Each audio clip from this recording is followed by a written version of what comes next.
என்று சொல்லி அனைத்து பகுதியினரும் 10 ஆண்டு கால மோடியினுடைய ஆட்சியில் அனைத்து பகுதியினரும் பாதிக்கப்பட்டிருக்கிறார். தொடர் பழனிசாமி சொன்னதை போல டெல்லியில விவசாயிகள் போராடினார்கள். நம்முடைய விவசாயிகள் போராடினார்கள். திண்டுக்கல் மாவட்டத்தை இந்த விவசாயிகளை நாம் பார்க்கின்ற போது ஒரு இன்னைக்கு தென்னை விவசாயம் நிறைந்திருக்கக்கூடிய இந்த மாவட்டம் விவசாயிகளுக்கு உற்பத்தி செய்யக்கூடிய மோடியினுடைய பிஜேபியினுடைய தேர்தல் அறிக்கை, நாங்கள் ஆட்சிக்கு வந்தால் அவர்களுடைய அரசு பொறுப்பேற்றவுடன் விவசாயிகளுக்கு நாங்கள் 2 மடங்கு அவருடைய வருமானத்தை பெருக்குவதற்கான வழிவகை செய்வோம் என்றார்கள். C+50 என்று சொல்லி அதற்கு பெயர். உற்பத்தி செலவுடன் மேலும் இன்னொரு மடங்கு விலையை தீர்மானிப்பது. தேங்காய் உட்பட, நெல் உட்பட, பருத்தி உட்பட விவசாயிகள் உற்பத்தி செய்யக்கூடிய எல்லா பொருட்களுக்கும் 2 மடங்கு விலையை தீர்மானிப்பேன். விவசாயிகள் உற்பத்தி செய்யக்கூடிய பொருட்களுக்கு விலையை தீர்மானிப்பதோடு விவசாயிகளுடைய வருமானத்தை 2 மடங்காக உயர்த்துவேன் என்று சொன்னார்கள். ஆனால் மோடியினுடைய ஆட்சியில் விவசாயிகள் வஞ்சிக்கப்பட்டார்கள். 10 ஆண்டு கால மோடியினுடைய ஆட்சியில் ஏறக்குறைய கடன் வலையில் சிக்கி எப்படி பெட்ரோல் டீசல் விலையை அந்த பெட்ரோல் உற்பத்தி செய்யக்கூடிய நிறுவனங்களே உயர்த்தி கொள்ளலாம் என்று மோடி உத்தரவு போட்டு பெட்ரோலுடைய விலை, டீசலுடைய விலை எப்படி 100 ரூபாயை கடந்து சென்றதோ அதை போல மோடியினுடைய இன்னொரு மக்கள் விரோத, விவசாயிகள் விரோத உத்தரவுதான் விவசாயிகள் பயன்படுத்தக்கூடிய அந்த இடுபொருட்களுடைய விலை, உரம், விதை, பல்வேறு பூச்சிக்கொல்லி மருந்துகள், தென்னை உள்ளிட்ட பல்வேறு விவசாய பயிர்களுக்கு பயன்படுத்தக்கூடிய அந்த இடுபொருட்களுடைய விலைகளை எல்லாம் அந்த இடுபொருட்களை உற்பத்தி செய்யக்கூடிய நிறுவனங்கள், அந்த நிறுவனங்களே அந்த விலையை தீர்மானித்துக் கொள்ளலாம் என்று மோடி அறிவித்ததனுடைய விளைவாக எல்லா விவசாயிகள் வாங்கக்கூடிய அனைத்து பொருட்களும் மிக பெரிய அளவிற்கு விலை உயர்ந்தது. அவனே உயர்த்திக்கலாம், பெட்ரோலை உயர்த்துற உற்பத்தி செய்யறவன் அவனே விலையை ஏற்றிக்கலாம். மரியாதைக்குரிய மார்க்சிஸ்ட் கம்யூனிஸ்ட் கட்சியினுடைய அரசியல் தலைமை குழு நேற்று ஒரு சொன்னார், ஒரு தகவல் வேற சொன்னார்.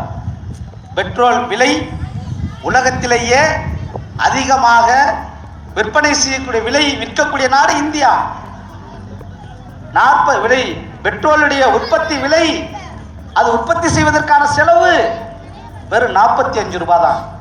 ஆனால் வரி மேல் வரி போட்டு, வரி மேல் வரியை அதிகமாக போட்டு நம்முடைய அன்பு தலைவர், இந்த திண்டுக்கல் மாவட்டத்தினுடைய ஒப்பற்ற தலைவர், அனைத்து பகுதி மக்களுடைய நேசத்திற்குரிய தலைவர், மரியாதைக்குரிய தலைவர், நம்முடைய மாண்புமிகு ஊரக வளர்ச்சி உள்ளாட்சித்துறை அமைச்சர் அவர்கள் சில தினங்களுக்கு முன்பாக நடந்த நம்முடைய மார்க்சிஸ்ட் கம்யூனிஸ்ட் கட்சியினுடைய வேட்பாளர் சச்சிதானந்தம் அவர்களுக்கு அறிவால் சுத்திய நட்சத்திர சுண்ணத்திலே வாக்கு கேட்டு நடைபெற்ற பிரச்சார கூட்டங்களில் எல்லாம் சொன்னாரே, ஜிஎஸ்டி வரி விதிப்பு என்ற பெயரிலே பல்வேறு கொடூரமான நடவடிக்கைகள். பிரிட்டிஷ் ஆட்சியில் அமீர் குசுரு என்கின்ற ஒரு எழுத்தாளர் இந்திய நாட்டினுடைய அரசாங்க வரலாற்றுகளை ஆய்வு செய்து எழுதுகிற போது அவன் சொன்னான், பிரிட்டிஷ் சாம்ராஜ்யத்தினுடைய அந்த அனைத்தையும் அலங்கரிக்கின்ற முத்துக்கள், பிரிட்டிஷ் சாம்ராஜ்யத்தினுடைய அனைத்து விலை உயர்ந்த அவருடைய வாழ்க்கை முறை, பிரிட்டிஷ் சாம்ராஜ்யத்தில் கோலச்சுகிற அந்த மன்னர்களுடைய குடும்பங்கள், அவருடைய வாரிசுகளுடைய ஆடம்பர செலவுகள் அனைத்தும் இந்திய நாட்டில் இருக்கக்கூடிய கோடாடு கோடி உழைப்பாளி மக்களுடைய இரத்தத்திலிருந்து உறிஞ்சப்பட்ட, அவைகள் ஒவ்வொரு துளி சொட்டு இரத்தத்திலிருந்தும் உறிஞ்சப்பட்ட அந்த முத்துக்கள் தான் பிரிட்டிஷ் சாம்ராஜ்யத்தில் கோலச்சு கொண்டிருக்கிறது. பிரிட்டிஷ் சாம்ராஜ்யத்தினுடைய மன்னருடைய அவையை அலங்கரித்துக் கொண்டிருக்கிறது. இந்திய நாட்டு மக்களுடைய ஒவ்வொரு துளி இரத்தமும் தான் அங்கே அலங்கரித்துக் கொண்டிருக்கிறது என்று அமீர் குஸ்ரி என்கின்ற வரலாற்று அறிஞர் குறிப்பிட்டார். ஏறக்குறைய 100 ஆண்டுகளுக்கு பிறகு இந்தியாவில் அதுதான் நடந்து கொண்டிருக்கிறது. நரேந்திர மோடி இந்த நாட்டில் வாழக்கூடிய 142 கோடி மக்களுக்கும் தினந்தோறும் வரி. அதுதான் நம்முடைய அமைச்சர் குறிப்பிட்டார்.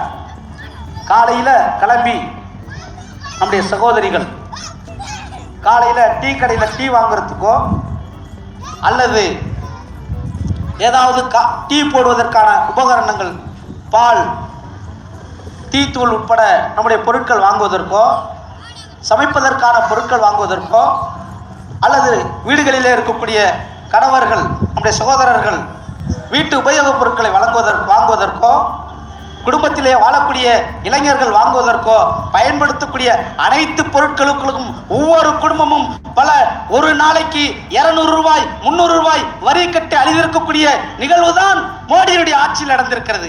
எனவே இந்தியா கூட்டணி, நம்முடைய அன்பு தலைவர் அண்ணன் திருச்சி சிவா அவர்கள் மாநிலங்களவை உறுப்பினர்கள் வந்து கொண்டிருக்கிறார்கள். எனவே எனது பேச்சை நான் நிறைவு செய்கிறேன். இந்தியா கூட்டணியுடைய வெற்றி வேட்பாளர் அருமை தோழர் ஆர் சச்சிதானந்தம் அவர்களுக்கு நம்முடைய வாக்குகளை அறிவால் சுத்தியல் நட்சத்திரம் சின்னத்திற்கு தாருங்கள். என் தமிழ்நாட்டில் இருக்கக்கூடிய கடந்த காலங்களில் ஆட்சியில் இருந்திருக்கக்கூடிய அதிமுக அரசாங்கம், அவருடைய ஆட்சியாளர்கள் மிகப்பெரிய அளவிற்கு இந்திய நாட்டினுடைய அரசியல் பாரம்பரியத்தை, அரசியல் கம்பீரத்தை மோடியின் பின்னால் அடகு வைத்து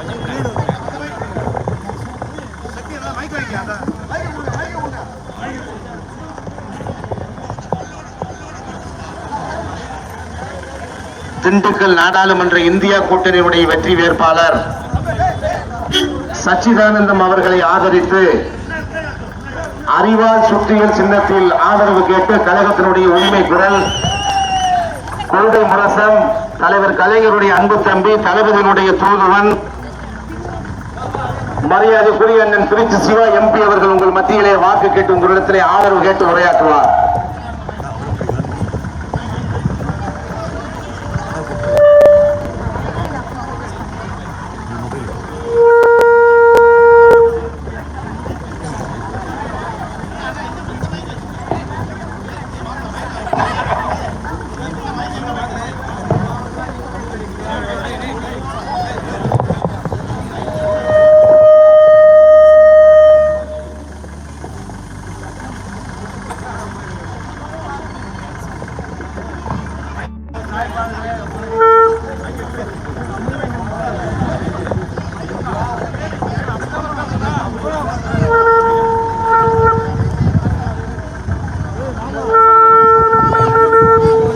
எதிர்வரும் 19ஆம் தேதி நடைபெற இருக்கின்ற நாடாளுமன்ற தேர்தலில் திண்டுக்கல் தொகுதியிலே மார்க்சிஸ்ட் கம்யூனிஸ்ட் கட்சி வேட்பாளராக போட்டியிடுகின்ற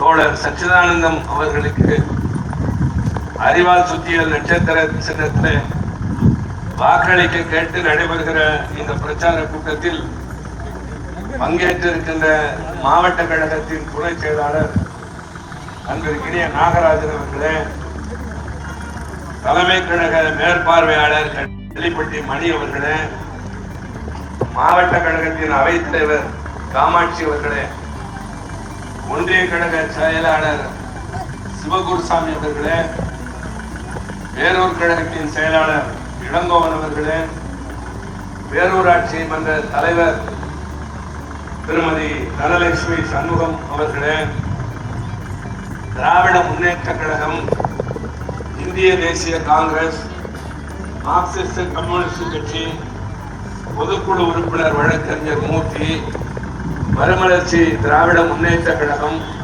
இந்திய கம்யூனிஸ்ட் கட்சி, விடுதலை சிறுத்தைகள் கட்சி, இந்திய யூனியன் முஸ்லிம் லீக், மனிதநேய மக்கள் கட்சி, மக்கள் நீதி மையத்தை சார்ந்த முன்னணி தலைவர்களே, வாக்காளர் பெரியவர்களே, தாய்மார்களே, உங்கள் அனைவருக்கும் அன்பான வணக்கம். நாடு விடுதலடைந்து இதனால் வரை 17 பொது தேர்தல்கள் நடந்திருக்கின்றன. நடைபெற இருப்பது 18. இந்த தேர்தலிலே நீங்கள் தரப்போகிற தீர்ப்பு ஒரு முக்கியமான கேள்விக்கு பதில் சொல்ல வேண்டும். இந்தியா தொடர்ந்து ஒரு ஜனநாயக நாடாக இருக்குமா அல்லது எதேச்சாதிகார நாடாக மாறுமா?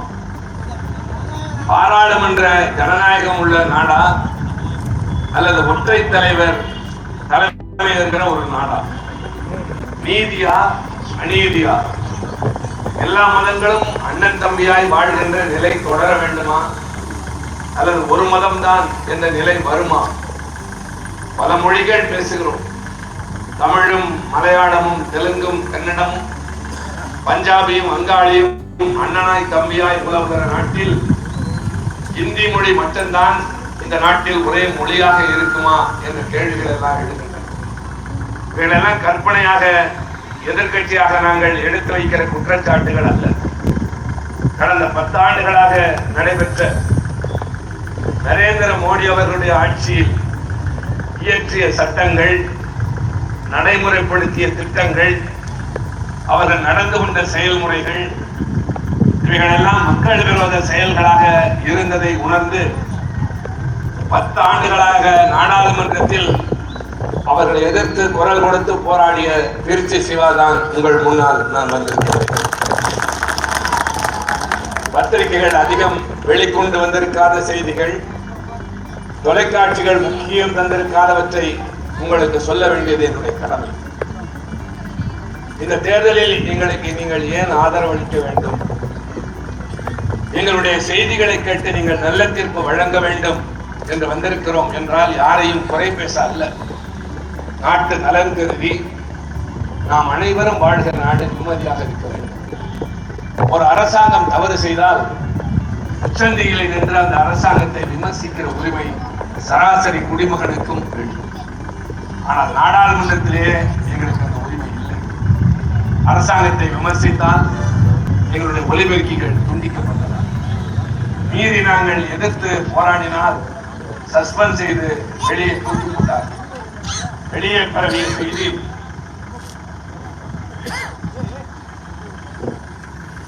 எதிர்கட்சிகள் நாடாளுமன்றத்தை முடக்க வைக்கிறார்கள், மக்கள் வரி பணத்தை வீணாக்குகிறார்கள், பொறுப்பற்று செயல்படுகிறார்கள் என்ற குற்றச்சாட்டுகள் எங்கள் மீது இருந்தன. ஆனால் உண்மையில் அதுவல்ல. மக்களுக்காக அரசாங்கம் தவறு செய்த போது எதிர்த்து பேசியதற்காக கண்டிக்கப்பட்டவர்கள் தான் நாங்கள் என்பதை உங்கள் முன்னால் சொல்வதற்காக மோடி அவர்கள் ஆட்சி பொறுப்பேற்ற 10 ஆண்டுகளில் பெட்ரோல், டீசல், சமையல் எரிவாயுடைய விலை 108 தடவை, ஒரு முறை இருமுறை அல்ல, 108 தடவை. இந்த பெட்ரோல் டீசலை எப்படி தயாரிக்கிறார்கள் என்றால் குரூட் ஆயில் என்ற ஒரு மூலம் இந்தியாவில் கிடைக்காது. ரஷ்யாவில் இருக்கிறது, ஈரானில் இருக்கிறது, சவுதி அரேபியா, குவைத் போன்ற நாடுகளில் இருக்கின்றன. அங்கிருந்து இறக்குமதி செய்துதான் நாம் இதை உற்பத்தி செய்கிறோம். அந்த குரூட் ஆயில் என்பது ஒரு காலத்தில் விலை ரொம்ப அதிகமாக இருந்த போது, காங்கிரஸ் ஆட்சியில மன்மோகன் சிங் பிரதமராக இருந்த போது 1 லிட்டர் பெட்ரோல் 60 ரூபாய், ஒரு சிலிண்டர் 50 ரூபாய். இப்ப அந்த குரூட் ஆயிலின் விலை குறைந்து விட்டது. ஆனால் பெட்ரோல் 102 ரூபாய், டீசல் 93 ரூபாய், கேஸ் விலை 1000 ரூபாய். என்ன கொடுமை இது! மூலப்பொருளின் விலை குறைகிறது, ஆனால் விற்கின்ற பொருளுடைய விலை கூடுகிறது. அது உங்கள் ஒவ்வொருவரிடமும் மறைமுகமாக வரி வசூலி செய்யப்படும். சரி, இப்படி வசூலித்து அரசாங்கம் சம்பாதித்த பணம் எவ்வளவு தெரியுமா? அதுதான் கன்னிவாடி மக்கள் தெரிந்து கொள்வது. ஆனால் மோடியினுடைய ஆட்சியில் 1 லிட்டர் பெட்ரோல் 100 ரூபாய், ஒரு சிலிண்டர் 1000 ரூபாய். இப்படி அவர்கள் கொஞ்சம் கொஞ்சமாக உயர்த்தியதன் விளைவாக அரசாங்கத்திற்கு கிடைத்த பணம் எவ்வளவு தெரியுமா? அதுதான் நீங்க தெரிஞ்சு 7.25 லட்சம் கோடி ரூபாய். கொஞ்ச ராத்திரி இந்த நம்பரை திருப்பி யோசிச்சு பாருங்க. கோடி ரூபாய், லட்சம் கோடி, 7.25 லட்சம் கோடி பெட்ரோல், டீசல், கேஸ் மூலம் கிடைச்சது. அரசு துறையை தனியாருக்கு விட்டதன் மூலம் 4.5 லட்சம் கோடி. சரி, இதை வைத்து என்ன செய்தார்கள் என்றால், இப்ப இந்த பகுதியில் இருக்கிற ஒரு தோழர் டீ கடை வைக்கணும், 1 லட்சம் ரூபாய் கடன் கொடுங்கள் என்று ஒரு வங்கிக்கு போனால் கேரண்டி இருக்கான்னு கேட்பாங்க, திருப்பி செலுத்த முடியுமான்னு கேட்பாங்க 1 லட்சம் ரூபாய்க்கு. ஆனால் 10,000 கோடி 15,000 கோடி வாங்கிட்டு வங்கிகளை ஏமாற்றிவிட்டு வெளிநாட்டுக்கு போய் தலைமறைவாக இல்லை, உல்லாசமாக தெரிகிறவருடைய கடனை மோடி அரசு தள்ளுபடி செய்தது. ஆனால் விவசாயிகள் கடனை தள்ளுபடி செய்யவில்லை, மாணவர்கள் கடனை தள்ளுபடி செய்யவில்லை. உங்களிடமிருந்து வசூலித்த வரி பணத்தின் மூலம் பணக்காரர்களுக்கு சாதகமாகவே திட்டங்களை எல்லாம் தீட்டிக் கொண்டிருக்கிறது. இப்போது நாங்கள் ஆட்சிக்கு வந்தால் சொல்லி இருக்கக்கூடியவை எல்லாம் இந்தியா கூட்டணி வெற்றி பெற்று தளபதி ஸ்டாலின் கை காட்டுகிறவர் பிரதமராக வந்தால் விவசாயிகளுடைய கடன் தள்ளுபடி செய்யப்படும், மாணவர்களின் கடன் தள்ளுபடி செய்யப்படும், ஏழை பெண்களுக்கு ஒரு வருடத்திற்கு ஒரு வீட்டில் 1 லட்சம் ரூபாய் தரப்படும், நீட் தேர்வை அந்தந்த மாநிலங்களே முடிவு செய்து கொள்ளலாம் என்ற பல முக்கியமான ஏழைகளுக்கு தேவையான அறிவிப்புகளை நாங்கள் தந்திருக்கிறோம். இப்ப நான் ரொம்ப முக்கியமான விஷயத்துக்கு நான் பேகம்பூர்ல பேசுறேன். ரொம்ப நாள் கழிச்சு பேகம்பூருக்கு வந்திருக்கேன். என் நெஞ்சுக்கு நெருங்கியவர்கள் நிறைய பேர் வாழ்கின்ற பகுதி. அதனால் உங்களுக்கு தெரிய வேண்டிய ஒன்று, மோடி அரசு ஒரு 3 சட்டங்களை இயற்றி, ரொம்ப முக்கியமான அந்த பகுதி 3 சட்டங்கள். அந்த 3 சட்டங்களும் பல பேருக்கு தெரியாத ஒன்று. முதலாவது முத்தலாக் சட்டம். முத்தலாக் சட்டத்தை அவர்கள் கொண்டு வந்த பொழுது நாங்கள் எல்லாம் எதிர்த்தோம். என்ன காரணம் தெரியுமா? அவர்கள் சொன்னார்கள், இங்கே நிறைய முஸ்லிம்ஸ் இருக்கீங்க, ஒருவர் தொலைபேசியில் அழைத்து 3 முறை தலாக் தலாக்னா அது தலாக் விவகாரத்து, இதெல்லாம் அநியாயம். எனவே அப்படி சொல்லுகிற அந்த மாதிரி சொல்லுகிற தலாக் செல்லாது. அப்படி சொன்னவருக்கு 3 ஆண்டு காலம் சிறை தண்டனை என்றார்கள். செல்லாதுன்னதுக்கு அப்புறம் எதுக்குங்க சிறை தண்டனைன்னு கேட்டோம். இன்னொன்னு ரொம்ப முக்கியமா உங்களுக்கு தெரியாதுல்ல, அந்த மாதிரி 3 தடவை தொலைபேசியெல்லாம் சொல்ல முடியாது. ஜமாத்தை வச்சுக்கிட்டு 1 தடவை தலாக் சொல்லணும். அப்புறம் 2 மாசம் கழிச்சு ஜமாத்துல அந்த அம்மாவையும் கூட்டிட்டு வந்து நீங்க நல்லா ஆயிட்டீங்களா அப்படின்னு கேட்டு இல்லைன்னா தான் அடுத்தது. இந்த மாதிரி வழிமுறைகள் இருக்கிறப்போ ஏதோ ரொம்ப அவசரமா செய்யறது மாதிரி இதை செய்தப்போ நாங்கள் எதிர்த்தோம். எதிர்த்ததுக்கு அவங்க பல காரணங்களை சொல்றப்ப நாங்க முஸ்லிம் பெண்களுக்காக அப்ப நான் சொன்னேன், நான் ஒரு தனிநபர் தீர்மானம் கொண்டு வந்தேன். என்ன தீர்மானம்னா, இந்தியாவில் 4.5 கோடி விதவைகள் இருக்கிறாங்க. அவங்களுக்கு ஒரு நலத்திட்டத்திற்கு ஒரு சட்டம் வேணும். தமிழ்நாட்டில் இருக்கு, அது மாதிரி இந்தியா முழுக்க கொண்டு வாங்கன்னு ஒரு தீர்மானம். அந்த தீர்மானம் எல்லோரும் ஆதரித்து பேசினார்கள். ஆனால் ஓட்டெடுப்புக்கு போகிறப்போ பாரதிய ஜனதாவால் அது தோற்கடிக்கப்பட்டது.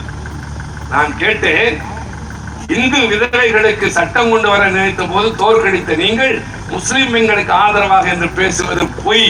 நீங்கள் முஸ்லிம் ஆண்களை தண்டிப்பதற்காக இந்த சட்டம் கொண்டு வந்திருக்கிறீர்கள்.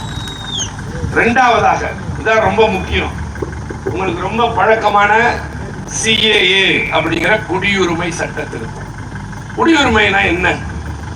அடிப்படையாக தான் நாங்கள் சொல்லணும். நீங்களும் நானும் இந்திய குடிமகன், நமக்கு நிறைய உரிமைகள் உண்டு.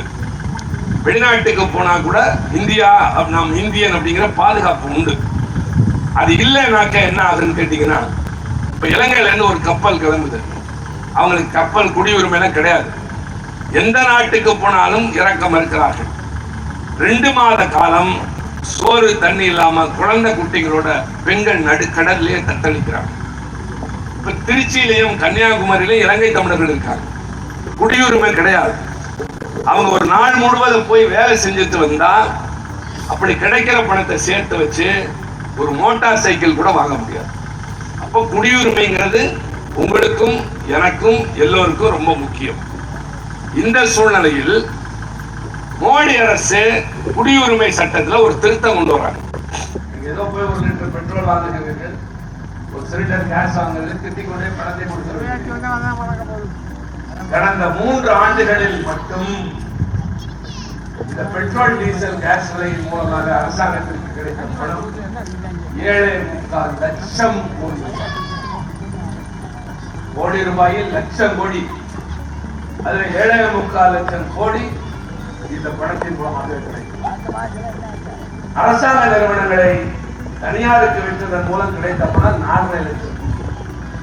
சரி, இதெல்லாம் வச்சு என்ன செய்தாங்க?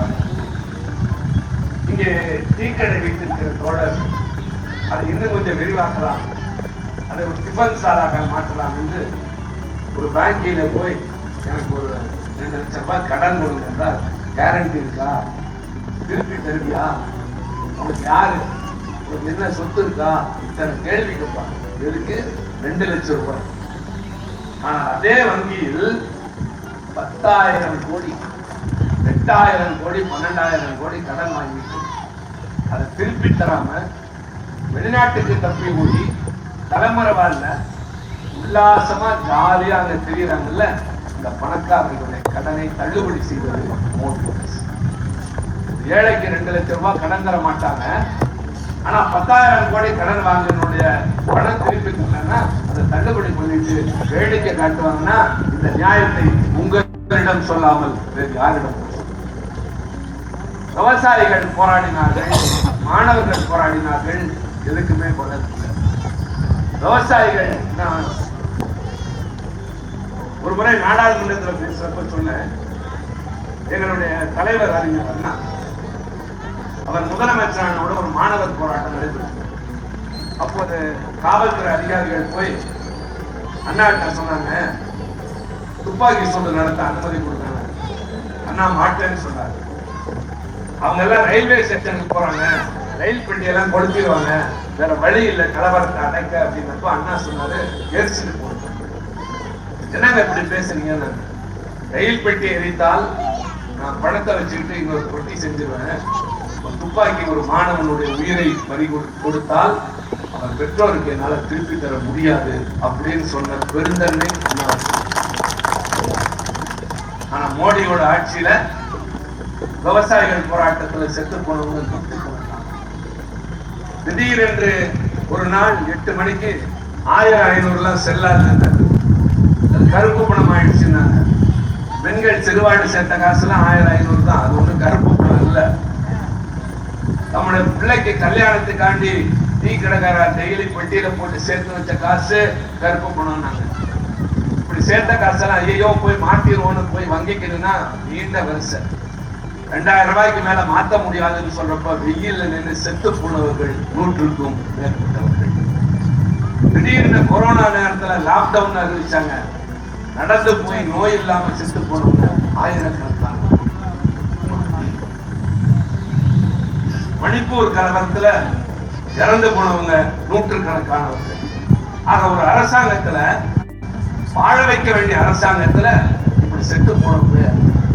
இன்னொரு தகவல் சொல்றேன், இதெல்லாம் நீங்க பயப்படுறதுக்கு இல்ல, நடந்தது. கடந்த ஓராண்டில் மட்டும் மோடியினுடைய ஆட்சியில் தற்கொலை செய்து கொண்டு செத்த விவசாயிகளின் எண்ணிக்கை 11,502 பேர். 11,500 விவசாயிகள் தற்கொலை செய்து கொண்டு சென்றிருக்கிறார்கள். விவசாயம் பொய்த்து போகிறது, இடுபொருளின் விலை கூடுகிறது, உரம் கூடுது, ஆனா உற்பத்தி செய்யற பொருளுக்கு விலை இல்லை. டெல்லியில போராடி போராடி ஓத்திட்டாங்க, நியாயம் கிடைக்கல.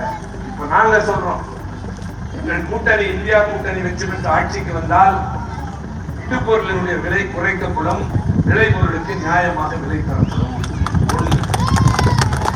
அடுத்து விவசாயிகளுடைய கடன்கள் எல்லாம் தள்ளுபடி செய்யப்படும். மாணவர்களின் கடன், கல்வி கடன் தள்ளுபடி செய்யப்படும். ஏழை பெண்களுக்கு ஒரு குடும்பத்திற்கு ஒரு ஆண்டுக்கு 1 லட்சம் ரூபாய் தரப்படும். நீட் போன்ற தேர்வுகளை அந்தந்த மாநிலங்களே முடிவு செய்து கொள்ளலாம் என்கிற போது தமிழ்நாட்டுக்கு இனிமேல் நீட்டு கிடையாது. இதுக்குத்தானே இவ்வளவு காலம் போராடணும். இப்படி போராடி போராடி முடியாத போது மக்கள் மன்றத்திற்கு வந்து இந்த கூட்டணிக்கு நீங்கள் ஆதரவளித்தால் ஏழைகளுக்கு முன்னுரிமை தருகிற அரசாங்கமாக இது நிச்சயமாக இருக்கும் என்பதை தயவு செய்து உங்கள் தகவல். இன்னொன்று நமக்குலாம் ரொம்ப ஞாபகம் வருது அதிகம். நடிகர் தரகம் சிவாஜி கணேசன் சொல்வாரு, தமிழனுக்கு நன்றி உணர்ச்சி அதிகம், ஆனா ஞாபகம் வந்து அதை விட ரொம்ப நல்லதையும் மறப்பாங்க, நல்லது செய்தவங்களையும் மறப்பாங்க, கெட்டதையும் மறப்பாங்க, கெட்டது செஞ்சவங்களையும் மறப்பாங்க. உண்மைதான். எப்படி இருக்கு? கொரோனான ஒரு காலம் இருந்துச்சு, நடந்துருக்கா? 3 வருஷம் தானே ஆகுது. அவங்கதான் மறந்து போயிடுவேன். நான் என்ன நினைச்சேன் தெரியுமா? நீங்க நினைச்சிருக்கீங்க. நான் படிக்கிறப்ப 1 வருஷம் ஜெயில விசா என்னைக்காவது ரிலீஸ் ஆகுமா அப்படின்னு ஏங்கி. அது மாதிரி கொரோனா காலத்துல என்னைக்காவது கன்னிவாடிக்கு போய் ஒரு கூட்டம் பேசுவோமா, மக்கள் எல்லாம் பார்ப்போமா, கடையெல்லாம் திறக்குமா, ஒரு தியேட்டர்ல போய் சினிமா பார்ப்போமா, எல்லாத்தோடையும் சேர்ந்து ஊர் பழைய மாதிரி இயங்குமா, என்ன நடக்குதுன்னு தெரியாம தவிச்ச காலம் கொரோனா.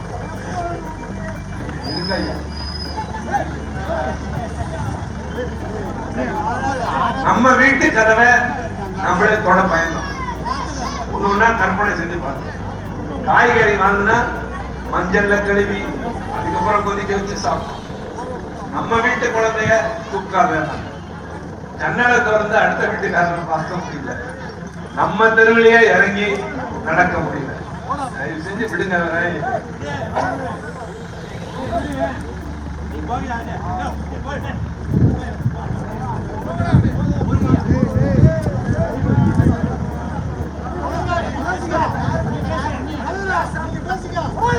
ஏன் இவ்வளவு பேர் அவரை விட்டுருங்கயா,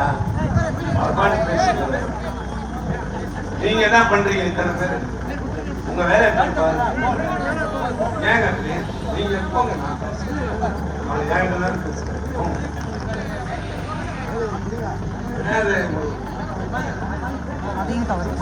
நீங்க போய் இத்தனை பேர்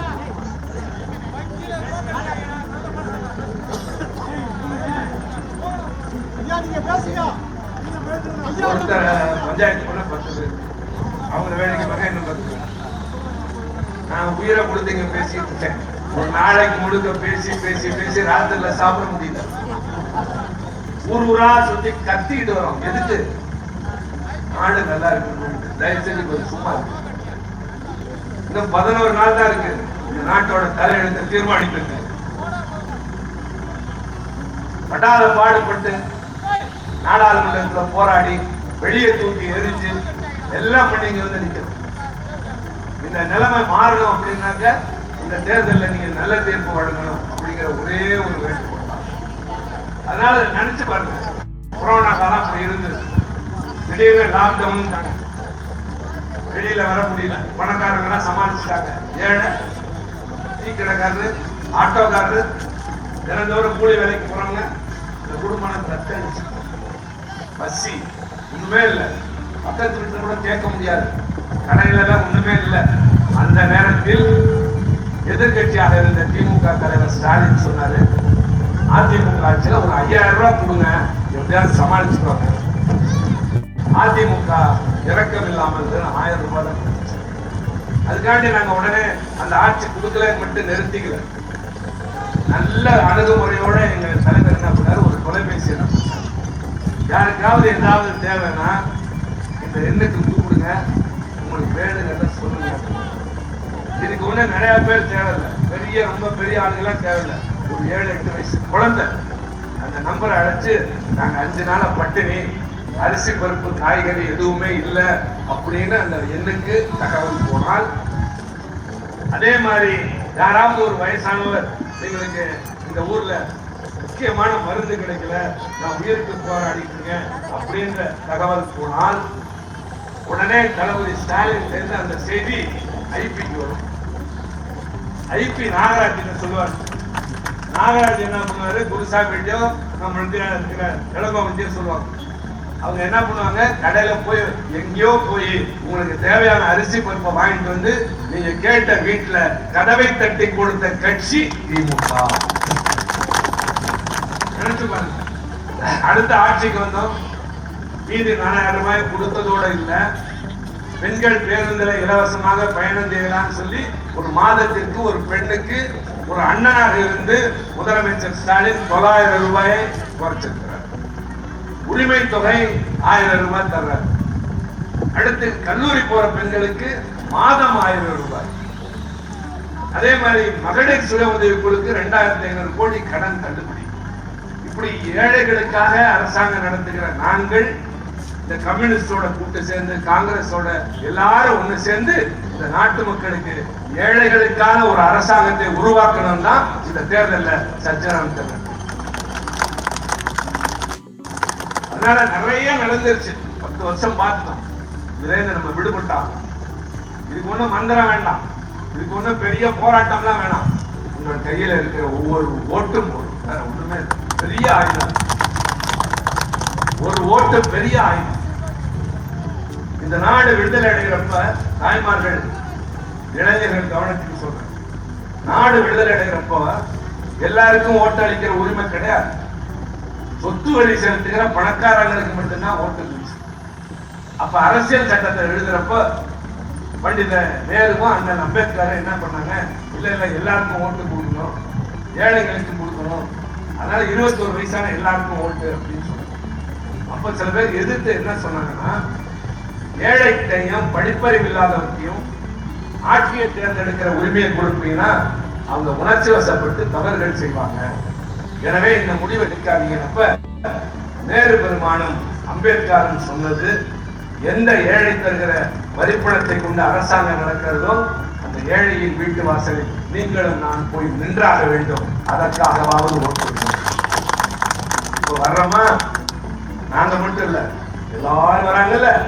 ஏன்? நீங்க தான் இந்த நாட்டில் உச்சக்கட்ட நீதிபதிகள். உங்களோட ஓட்டு தான் ஒரு பெரிய அரசாங்கம், 140 கோடி மக்களை வழிநடத்த போற அரசாங்கத்தை இந்த ஊர்ல இருக்கிற ஒரு சாதாரணமான ஏழை தாய் தான் தீர்மானிக்க போறாங்க. ரொம்ப பெரிய ஓட்டு. தயவு செஞ்சு மறந்துடாது, இந்த சமுதாயத்தில் ஏழை பணக்காரன் பேதம் நிறைய இருக்கு, சாதி மத பேதம் இருக்கு, உயர்ந்தவன் தாழ்ந்தவன், படித்தவன் படிக்காதவன் எல்லாம் இருக்கு. ஆனா ஒண்ணு சொல்றேன், ஒரு திருமணத்துக்கு போறீங்க, தாய்மார்கள் ரொம்ப நெருங்கிய வீட்டு சொந்தம், அதுக்காண்டி போறீங்க. போற இடத்துல உங்களுக்கு முன்னாடி திடீர்னு ஒரு கார் வந்து நிற்கும். கார்ல இருந்து பட்டு புடவை, கழுத்து நிறைய நகைகளோடு ஒரு அம்மா இறங்குவாங்க.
திருமண வீட்டார் என்ன பண்ணுவாங்க, வாய் நிறைய சிரிப்போட வாங்க வாங்க என்று அழைத்து கொண்டு போய் முதல் பின்னாடியே நீங்க ரொம்ப அதை விட சொந்தம் போய் கைத்தறி புடவை, கழுத்துல மஞ்சள் கயிறு, இடுப்புல ஒரு குழந்தை, பாபா போதாங்க போய் உட்காந்து.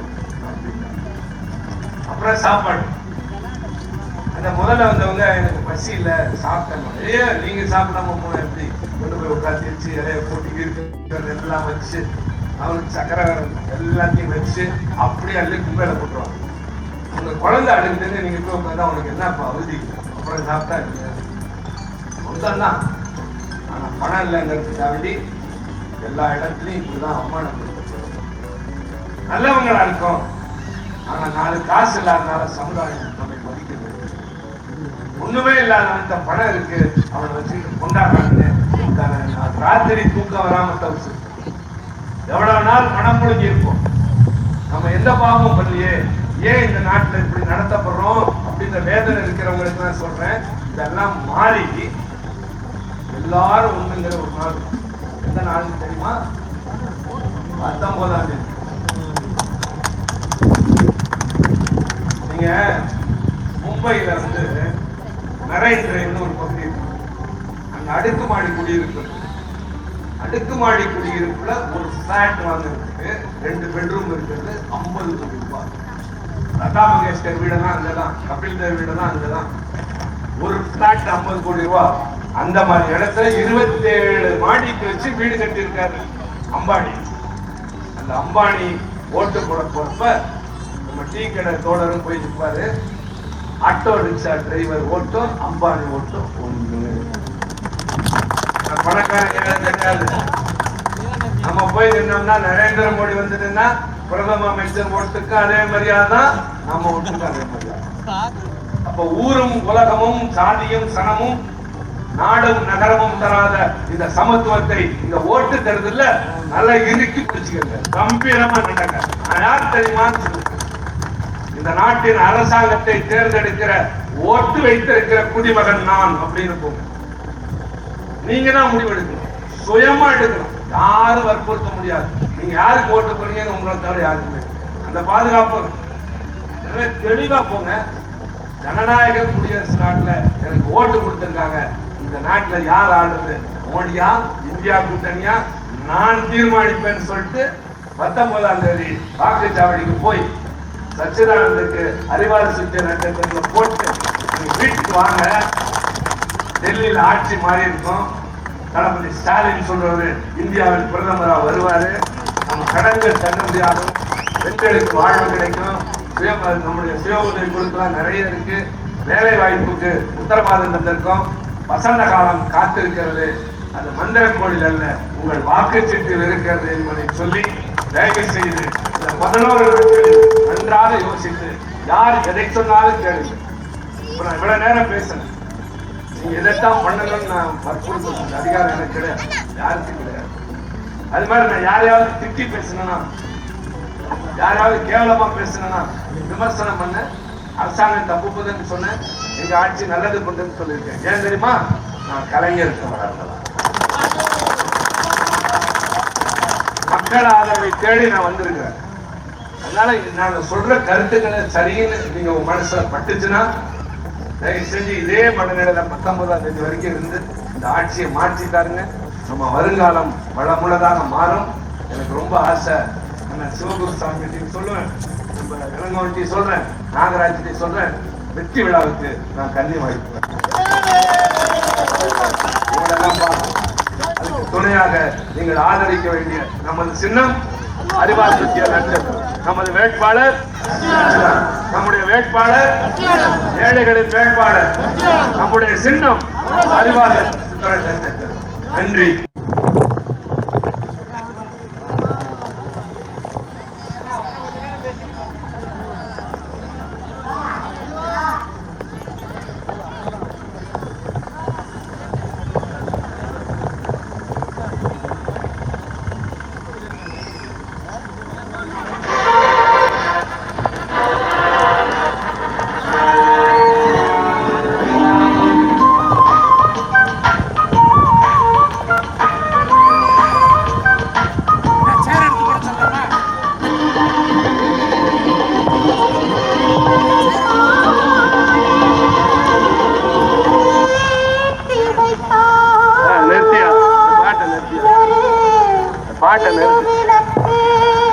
பாட்டை நிறுத்துங்க. இவ்வளவு நேரம் உங்களுக்காண்டி பேசினேன்ல, எல்லாரும் அப்படி ரைட் ரைட் மகிழ்ச்சி.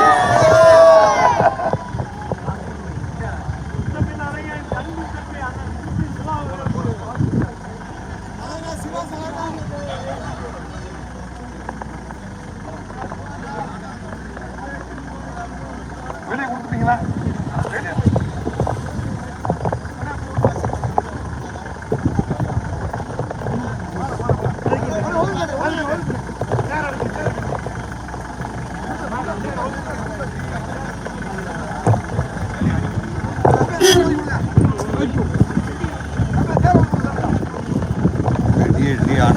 போட்டு நீ போட்டு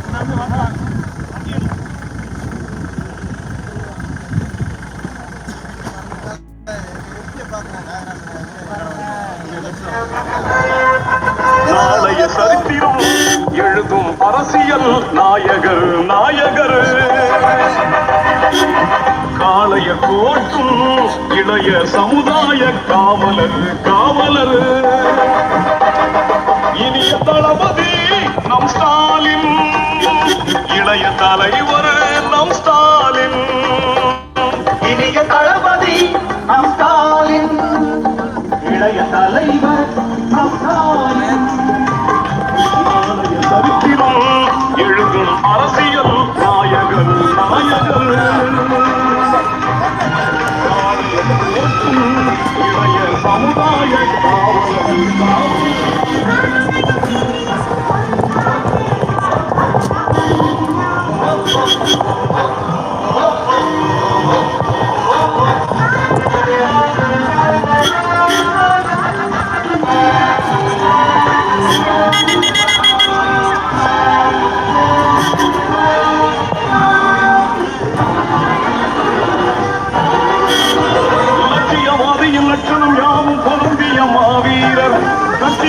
கட்டளை உயிராய் பேணும் கண்ணிய குணவாளர் லட்சியவாதியில் லட்சணம் யாரும் பொருந்திய மாவீரர் கட்சியின் கட்டளை உயிராய் பேணும் கண்ணிய குணவாளர் பட்டினி போரே இல்லாதொழிக்க பாடுபடும் சீலர் போரே இல்லாதொழிக்க பாடுபடும் சீலர் மாட்டாடி வர்க்கம் முழுமைக்கும் அவர்தான் பாசமிகு தோழர் மாட்டாடி வர்க்கம் முழுமைக்கும் அவர்தான் பாசமிகு தோழர்